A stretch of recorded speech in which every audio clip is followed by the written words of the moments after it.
Series को solve करने के लिए, ये पता लगाने के लिए ये कन्वर्जेंट है या डाइवर्जेंट, हम कुछ फार्मूलों का उपयोग करते हैं।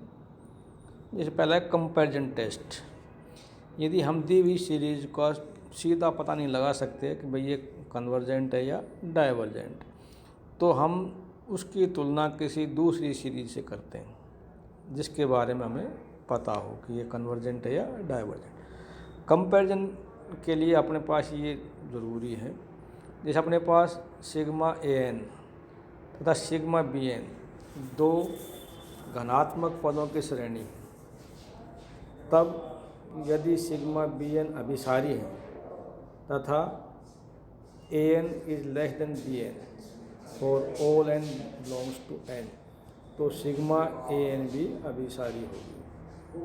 सेकंड कंडीशन ये हो सकती है, यदि सिग्मा bn अपसारी है तथा an is greater than equal to bn for all n belongs to n, then sigma an भी अपसारी होगी। यानी an कोई सीरीज दे रखी है जिसको हमें पता करना है ये कन्वर्जेंट है या डाइवर्जेंट। सिग्मा bn सीरीज हमने अपनी तरफ से ले ली जिसके बारे में हमें पता है कि ये कन्वर्जेंट है या डाइवर्जेंट।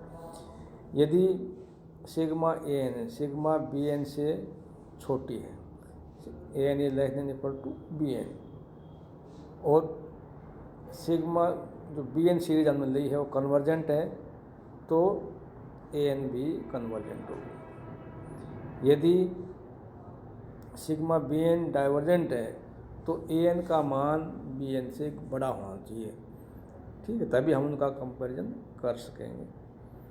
ये तो है पहला कंपैरिजन। वैसे 4 कंपैरिजन टेस्ट है, पर हम उपयोग क्या तो इसका करेंगे। या दूसरा कंपैरिजन टेस्ट है कि सिग्मा an और सिग्मा bn दो घनात्मक पदों की श्रेणियाँ हैं तथा यदि limit as n approaches to infinity an upon bn is equal to l, इनमें कोई फाइनाइट क्वांटिटी है जहाँ l is not equal to 0, कोई परिमित संख्या है, तो दोनों श्रेणियाँ क्या तो कन्वर्जेंट हो गया या डाइवर्जेंट हो। If sigma an and sigma bn are two positive term series, then limit as n approaches to infinity an upon bn is equal to l, where l is not equal to 0, ठीक है, l is finite quantity, then either both are convergent और divergent. तो उसमें तो हमने तुलना वैसे की थी कि an और bn का देखना है कि वो छोटी हैं या बड़ी हैं, ठीक है। कन्वर्जेंट है तो an छोटा होना चाहिए bn से, और डाइवर्जेंट से तो an बड़ा होना चाहिए bn से। यहाँ हम इन दोनों सीरीज को आपस में डिवाइड करते हैं और उनको आपस में डिवाइड करके nth संख्या को भाग करेंगे, तो nth संख्या और लिमिट लगाएंगे। यदि क्वांटिटी कोई फाइनाइट टर्म आ जाती है तो हम जैसे bn कन्वर्जेंट है तो an भी कन्वर्जेंट होगी, bn डाइवर्जेंट है तो an भी divergent.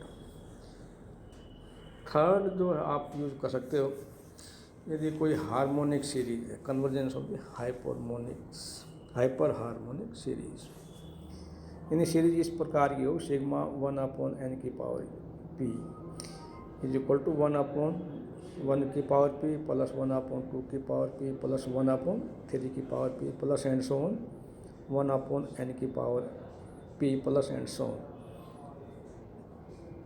If p is greater than 1 सी तो कन्वर्जेंट होगी, और यदि p is less than equal to 1 तो सीरीज आपकी डाइवर्जेंट होगी। तो यहाँ इसके कन्वर्जेंस और डाइवर्जेंस n की पावर जो p है उस पर निर्भर करती है, p कन्वर्जेंट है या डाइवर्जेंट, ठीक है। इसको हम 1-2 क्वेश्चन से अगले उसमें वीडियो में बताएंगे कि क्वेश्चन के ऊपर इसका कैसे उपयोग करते हैं कन्वर्जेंस और डाइवर्जेंस देखने के लिए। इससे काफ़ी सवाल जो हैं आप सोल्व कर सकते हो। इसका उपयोग आप सेकंड वाला जो कंपैरिजन टेस्ट था उसके लिए भी कर सकते हो।